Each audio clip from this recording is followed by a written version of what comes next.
This morning I would like to talk about a phrase that is found in the book of John. Concerning Judas, Jesus made the statement, "I know whom I have chosen." That may seem rather strange to some theology, but in recent years, I have laid aside a lot of books, and laid aside a lot of commentaries. Not that I want to discredit them in any way, but sometimes your mind can get boggled with the thoughts and the theologies and the creeds of men. And Jesus is in the back seat. Yeah. Amen. Amen. Hallelujah.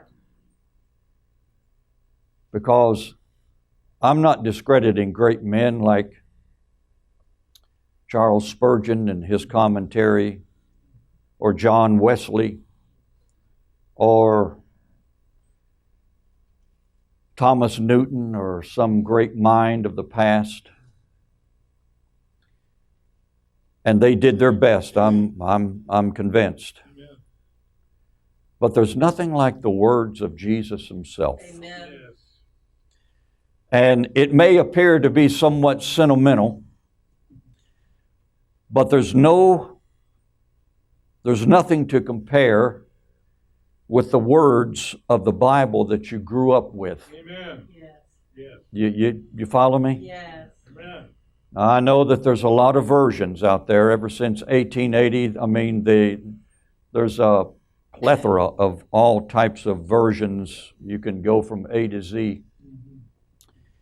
But, the language of the King James Bible, and I know that Paul didn't write the King James. I realize all those arguments. But there's something about it that resonates with my spirit. Yes. I'll speak for myself. Amen. And that phrase that Jesus said in John chapter 13, he said, "I know whom I have chosen." Yes. Now, we're not going to start there. We're going to start earlier. But we know that the Lord chose Abraham. Yes. We know that He chose Abram first and changed his name to Abraham. He chose Adam. He chose Isaac. He chose Jacob. And He chose Israel, and then He chose national Israel. And that's a family that He placed in the earth, and He chose that. But within that family, He has chosen individuals. Yes. And we see in the book of Genesis where the battle was lost in a garden. Yes. But we see in the Gospels where the battle was won in the garden. Amen. Hallelujah. Glory. From garden to garden. Which one do you want to live in? Hallelujah. You want to live in the one that's defeat, or you want to live in the one that's victory? In the Garden of Gethsemane. But out of that Garden of Gethsemane came victory, but the word itself, I understand, means to be pressed, like a wine press. Yes. So, in other words, in the Garden of Gethsemane, there was a lot of crying and suffering and pain and agony of mind and soul. Jesus suffered not only in His body, but He suffered in His soul, in His personality. And one good brother that I know back east wrote a song, or not a song, but a book compiled with other authors entitled "The Soul Suffering of Christ."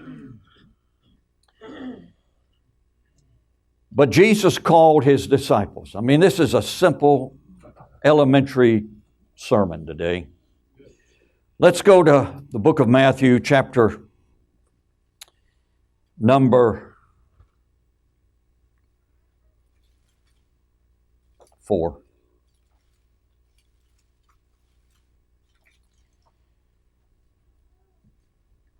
Matthew 4, verse 18. And Jesus, walking by the Sea of Galilee, saw two brethren, Simon called Peter and Andrew his brother, casting a net into the sea, for they were fishers. And he said unto them, Follow me, and I will make you fishers of men. And they straightway left their nets and followed him. But when we read the book of Luke, we find a slightly different version or time element. In the book of Luke, chapter 4 and verse number 38, we read this. Talking about the Lord, he first cast out the spirits, unclean spirits.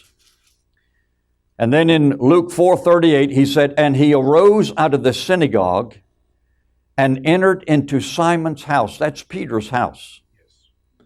And Simon's wife's mother was taken with a great fever, and they besought him for her.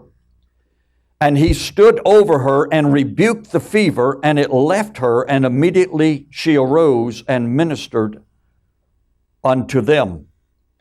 Now in Luke chapter 5, in verse number 1, we read this.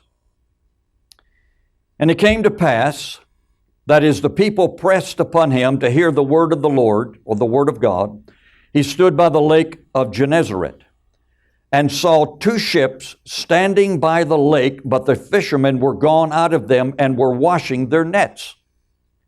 And he entered into one of the ships, which was Simon's ship, and prayed him that he would thrust out a little from the land, and he sat down and taught the people out of the ship. Now when he had left speaking, he said unto Simon, or Peter, Launch out into the deep and let down your nets for a draught. And Simon answering said unto him, Master, we have toiled all night and have taken nothing. Nevertheless, at thy word, I will let down the net. First they were in the house, Simon's house. Now they're at the seashore. And when they had this done, they enclosed a great multitude of fish, and their net brake, and they beckoned unto their partners, which were in the other ship, that they should come unto them and help them. And they came and filled both the ships, so that they began to sink. Now who were their partners? The other ship was manned by James and John. Verse number 8. And Simon Peter saw it, and he fell down at Jesus' knees, saying, Depart from me, for I am a sinful man, O Lord. For he was astonished, and all that were with him, at the draught of the fishes that were taken. And so was also James and John, the sons of Zebedee, which were partners with Simon. The Scriptures answered the question. Amen. James and John were in the other ship. Yes. They were a team of 4 with 2 different ships, 2 in each ship. And Jesus said unto Simon, Fear not, and from henceforth thou shalt catch men. And when they had brought their ships to land, they forsook all and followed him. Now, the chronology of the call of Peter. Peter and his brother, Andrew. We read in Matthew the abbreviated version. Jesus saw these 2 brothers at the Sea of Galilee and called them. But Luke gives us the background. Jesus was first in Peter's house and healed his mother-in-law. Yes. And then they left. Okay, mom's well, she got up, probably ministered unto them, probably cooked them a good meal. And Peter says, I'm adding the words here, I'm going back to work. I'm going to go to work. So he went back to fishing, and then Jesus either followed them out there or met them sometime later.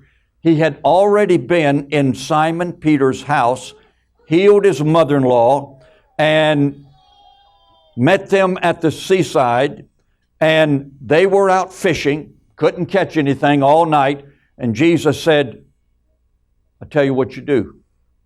You cast your nets on the other side."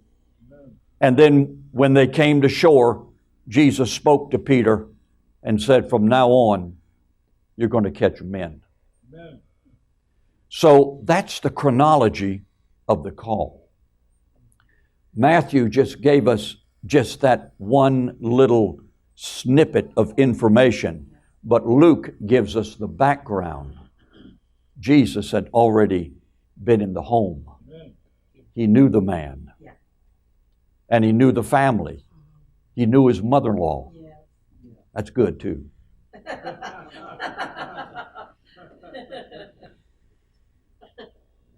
James and John. Matthew chapter 4, verse 21. And going on from thence, now James and John were there in that Luke 5 story also. And going on from thence, he saw other two brethren, James the son of Zebedee, and John his brother, in a ship with Zebedee their father, mending their nets. And he called them, and they immediately left the ship and their father and followed him. We do not know, we do not have a background story that precedes this that gives us any previous contact other than Luke chapter 5, that James and John saw this miracle also of the catching of all these fish. Yes. They saw the miracle. So Jesus was not a rank stranger when he walked by the Sea of Galilee and said, "James, John, follow me." They had already met the Master. They knew him. Now, how long before this Luke 5 story took place, I don't know.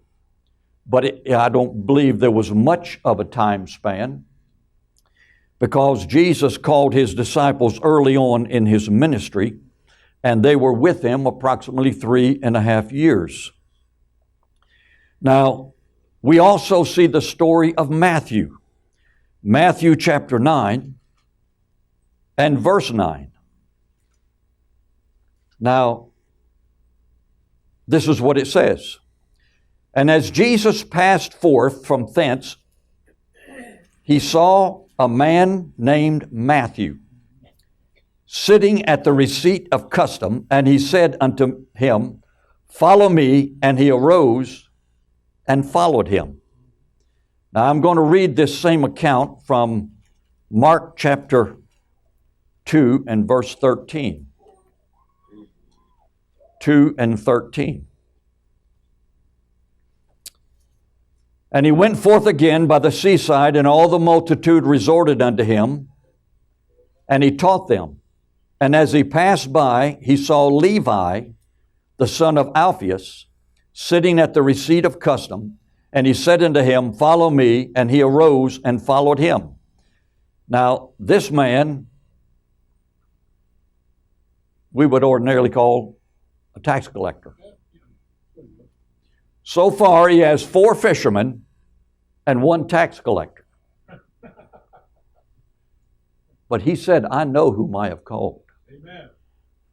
I know whom I have chosen."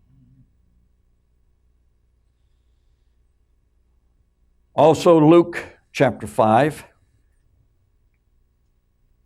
verse 27. And after these things, he went forth and saw a publican named Levi sitting at the receipt of custom. And he said unto him, "Follow me." And he left all, rose, followed him. And Levi made him a great feast in his house. So in other words, Levi brought Jesus to his house and made a great feast. And there was a great company of publicans and of others that sat down with him. Jesus was hanging out with the tax collectors.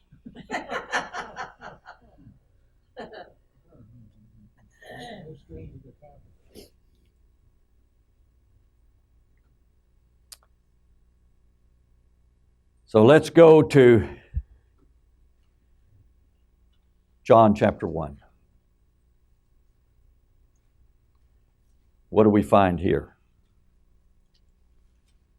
John 1, verse 43. The day following, Jesus would go forth into Galilee, and he finds Philip. Galilee was that northern region, that northern Roman province, and saith to Philip, "You follow me." Now Philip was of Bethsaida, the city of Andrew and Peter. That was also in Galilee. So we see where Jesus is calling his disciples. He only called one from Judea. All the others he called from Galilee. And in John 1, verse 45, Philip findeth Nathanael and said, "We have found him of whom Moses in the law and the prophets write, Jesus of Nazareth, the son of Joseph."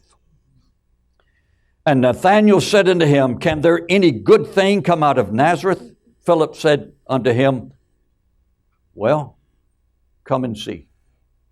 We'll find out." And then the call of Nathanael. So now we have another set of brothers, Philip and Nathanael.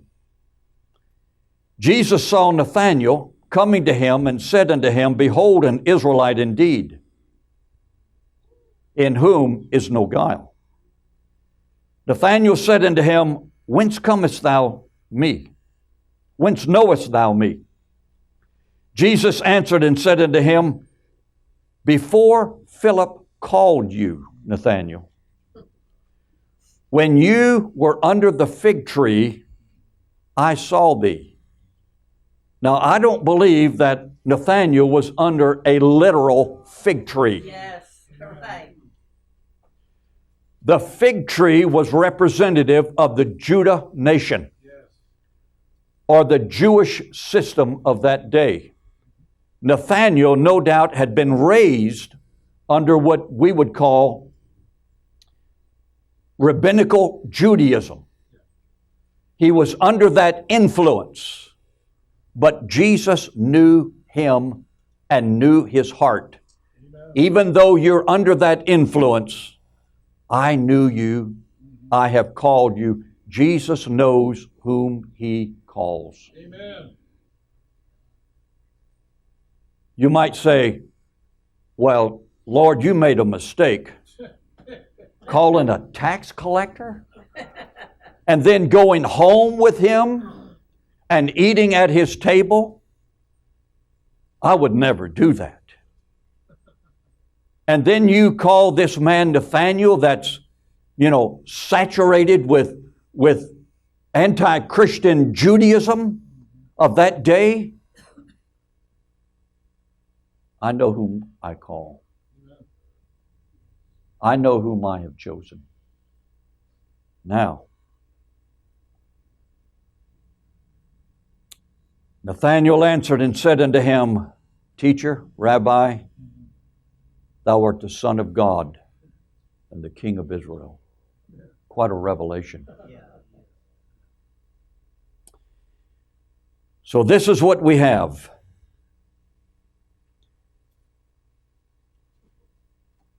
In John chapter 13,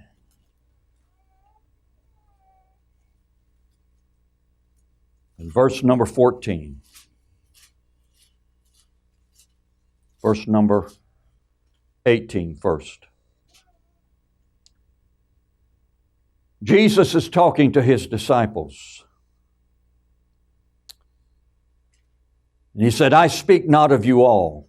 I know whom I have chosen. Now, before we comment on that, let's go to Matthew 10.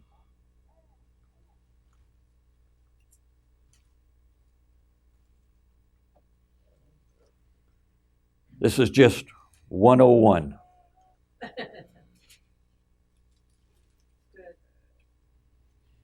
Verse 1.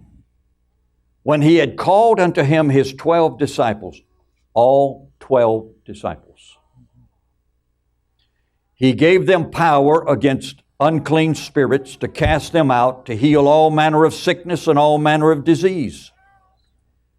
Now the names of the 12 apostles are these. The first, Simon, who is called Peter, Andrew his brother, James the son of Zebedee, and John his brother, Philip and Bartholomew, which is the same as Nathanael, Thomas and Matthew the publican, James the son of Alphaeus, and Lebbaeus, whose surname was Thaddeus, Simon the Canaanite, which should be translated Simon the Zealot. And we'll go there in a minute. And Judas Iscariot, who also betrayed him. Now all 12 were considered his apostles. In Luke chapter 6 and 15, this is important. 6:15 is also the list of the disciples. But you notice it says Matthew and Thomas, James the son of Alphaeus, and Simon called Zelotes. This man was a patriot. He was no doubt a super patriot for the cause of the nation. So Jesus, at this point, he has 3 sets of brothers, and out of them 4 fishermen, 1 tax collector, 1 patriot rebel, and 1 thief. Quite a collection. And he said, I know whom I have chosen. Now, would you have chosen that same combination? Would you have chosen the thief? Don't you know that Jesus knew Judas Iscariot before he pulled his traitorous act? Just like he knew Nathanael before he even met him? Yes. But he chose him anyway. The sovereignty of God overrules the foolishness and the pseudo-wisdom of men. It's imperative that we depend upon the God who knows all things and does all things after the counsel of his own will. He chose a thief. He chose this patriot, Simon Zelotes. Sometimes, if you read the history of this era, sometimes they were lawbreakers. They rose up against the Roman government. He no doubt had I'm adding these words, it doesn't say it, but there's a potential that he had a bad reputation. Maybe even a prison record. He was a zealot. If you read Josephus and you see the turmoil that was taking place back in those days, and some of the the men that were trying to overthrow the Roman government. They were on the unwanted list. You know, Rome's most wanted, actually the least desired. This man possibly could have been one of those men. But Jesus said, I know whom I have chosen. Don't get overly excited. I know what I'm doing. In plain Okie language. Amen. I know what I'm doing. Yes. Now, there's no record that I know of previous events concerning the call of Thomas and James and Thaddeus and Simon Zelotes that we just talked about and Judas Iscariot. But when we come to John chapter 13 and 14, when we come to those two chapters, Jesus is talking to the 12 disciples in the upper room. And they had finished the Passover meal. Chapter 13 and 14, they're still in the upper room. And then in chapters 15, 16, and 17, they are walking from the upper room to the Garden of Gethsemane. So let that be in your imagination. We're not going to deal with 15, 16, and 17 today. But chapters 13 and 14, they had just finished the meal. And Jesus begins to talk to them. Heart to heart. This is where the true Judas Iscariot shows up. In verse number 1, we can only point out some of the highlights in these two chapters. But keep in mind that this is a personal conversation with Jesus and the 12. And then it goes down to the 11. But this is a personal thing. This is not for the world. It's those whom he had chosen. He knew every one of them by heart, not only by name. And this is what it says. Now, before the feast of the Passover, when Jesus knew that his hour was come, that he should depart out of this world unto the Father. And then here we have this phrase, having loved his own. I hope that phrase hits us right in the brow. Having loved his own. There is so much power in that thought, so much content, so much space and time that we could not cover it in a year. Having loved his own. Now this is coming out of the book of John, and John was that beloved disciple. Having loved his own which were in the world, he loved them unto the very end. So in other words, what this chapter starts with at this Passover meal, putting it in plain language, in paraphrase, men, I have loved you. I have chosen you. I know every one of you by name, and I know every one of you by heart. And I'm going to love you to the very, very end. Amen. Well, can't he say the same for us? Amen. Yes. Yes. if you come under the category of His own, those words are for you. Amen.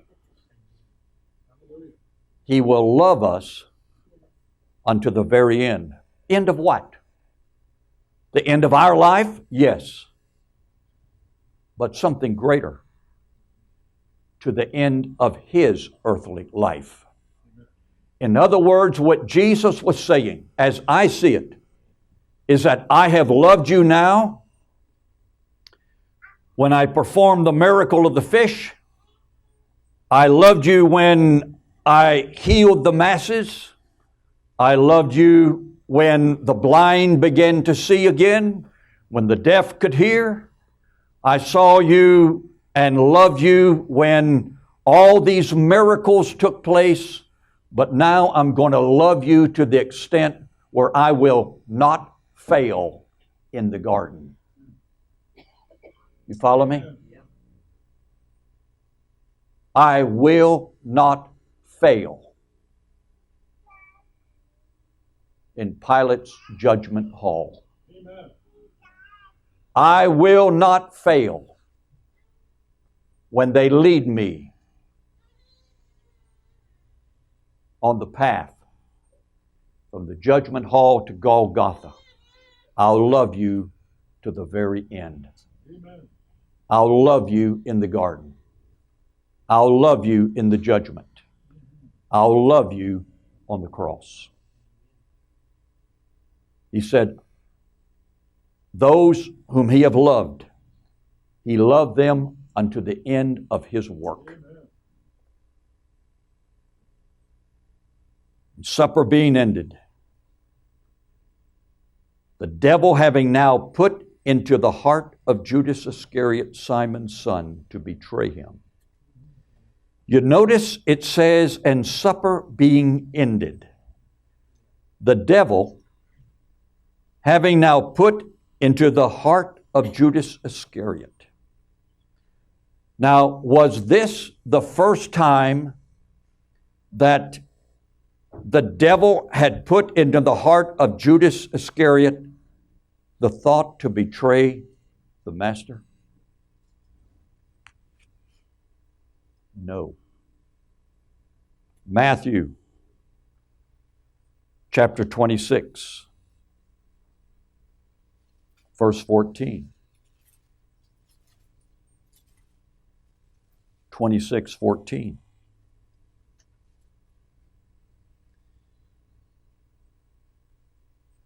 Now you notice the context of this chapter, Matthew 26, is the anointing of Jesus by this woman with the alabaster box of oil. And some of the disciples said, now, Master, this could have been sold and given to the poor.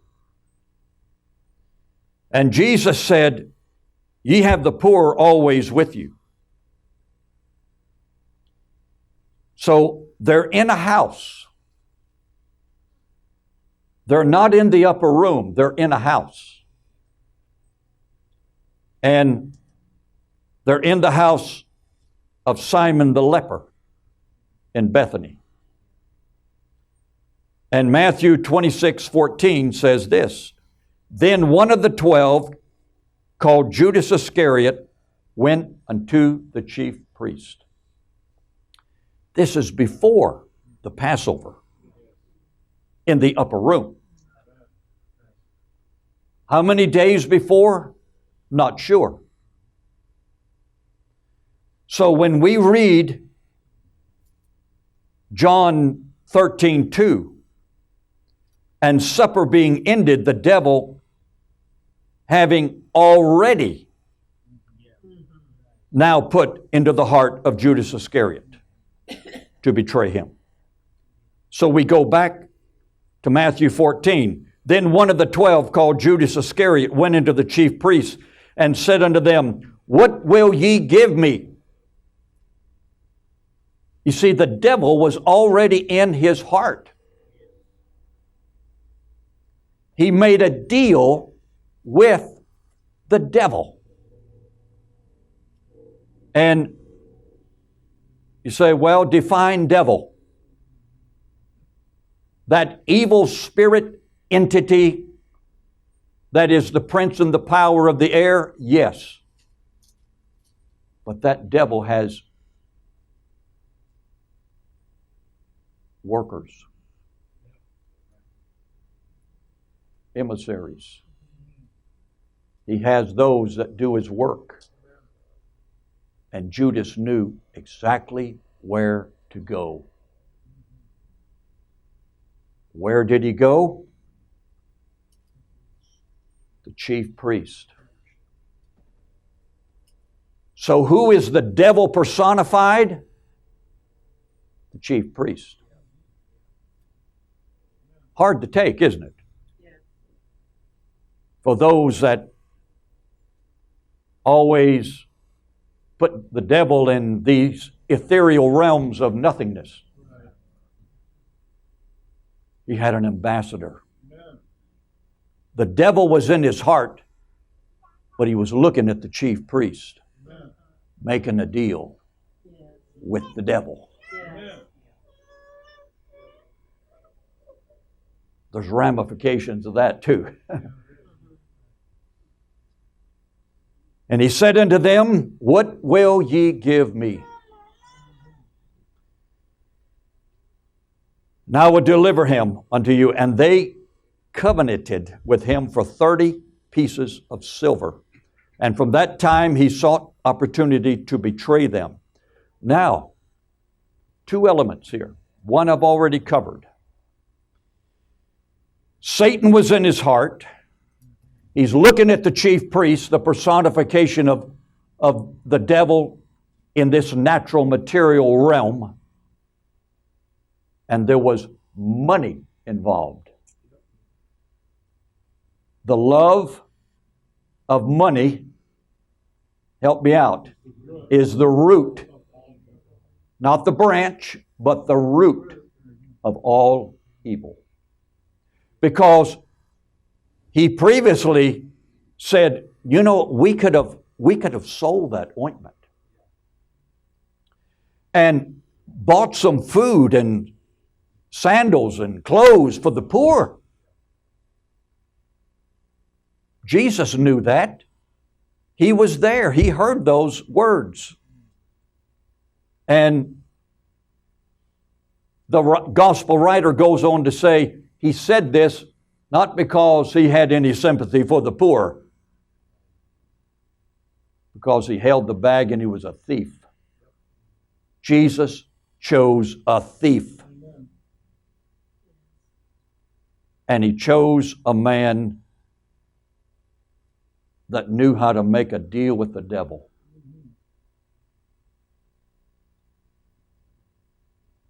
John 13, must move on.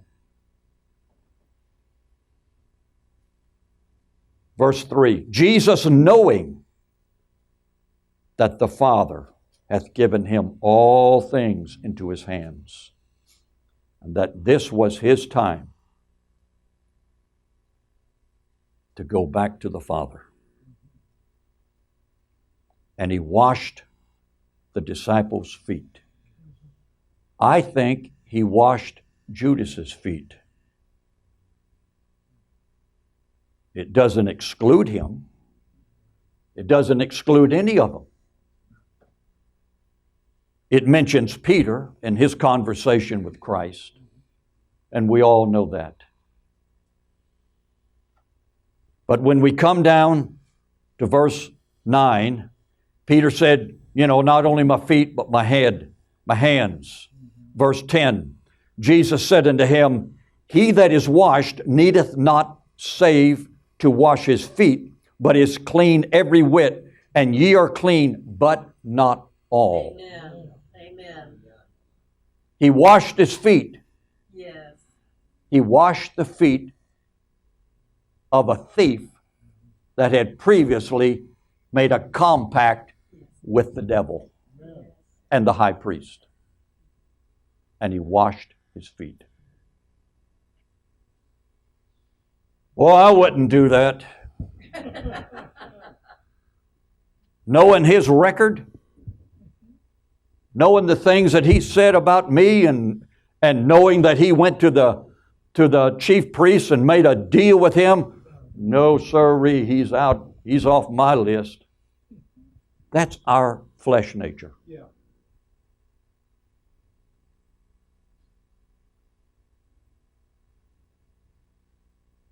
Jesus washed his feet, I'm convinced. Let's drop down to verse,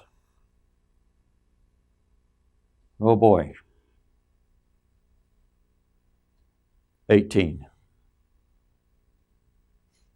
For time's sake. Jesus said in verse 16, the servant is not above his master. But in 18, I speak not of you all. I know whom I have chosen. Judas is at the table. We know that John was at Jesus' side. And Judas is on either side, one of the sides of Jesus.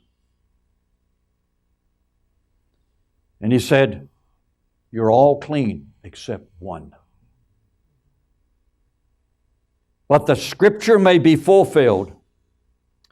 He that eateth bread with me hath lifted up his heel against me. Jesus knew the Old Testament. And he is saying, that scripture is going to be fulfilled. Now, we know that David, King David, made this statement because of Ahithophel and his own son Absalom. David had a traitor in the camp. One that would eat bread with him, commune with him,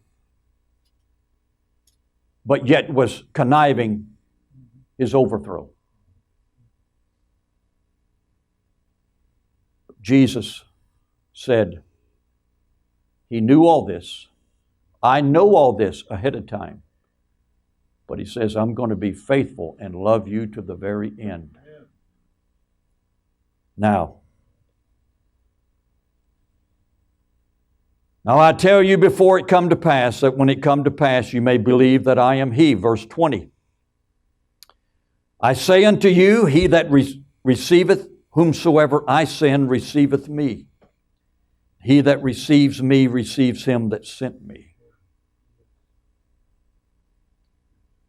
Then the disciples looked one on another, doubting of whom he spake. Apparently, they had no idea. And Judas must have put on a wonderful face, a pretense. I'm one of you. I love the Master also. They didn't catch on. They didn't put two and two together when Judas said, well, hey, let's sell that ointment and give it to the poor. They didn't catch on. But they caught on later. So, the one that was leaning on Jesus' breast, John, Simon sends him a note or gives him a nod and said, ask the Master which one's going to betray him. Is it me? Am I going to do it? Is it going to be Thomas? What about Nathanael? Apparently they were oblivious. Jesus answered, verse 26, he it is to whom I shall give a sop when I have dipped it. And when he had dipped the sop, he gave it to Judas Iscariot, the son of Simon. Iscariot, Ish meaning man, Keriot is the name of the city that he came from. Look it up on a map. It's southeast of Jerusalem, over near Idumea or Edom. No doubt Judas was an Edomite or a part Edomite.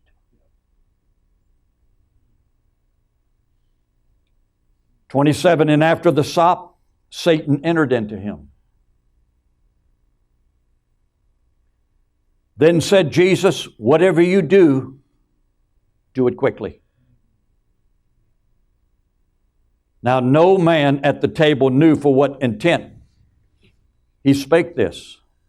And some of them thought because Judas had the bag that Jesus wanted him to go out and buy some supplies, give something to the poor. And when Jesus said this, he, being Judas, verse 30, then having received the sop, immediately went out, and it was night." Now, there's no record, to my knowledge, of Judas ever coming back into the presence of Christ except that one time in the garden.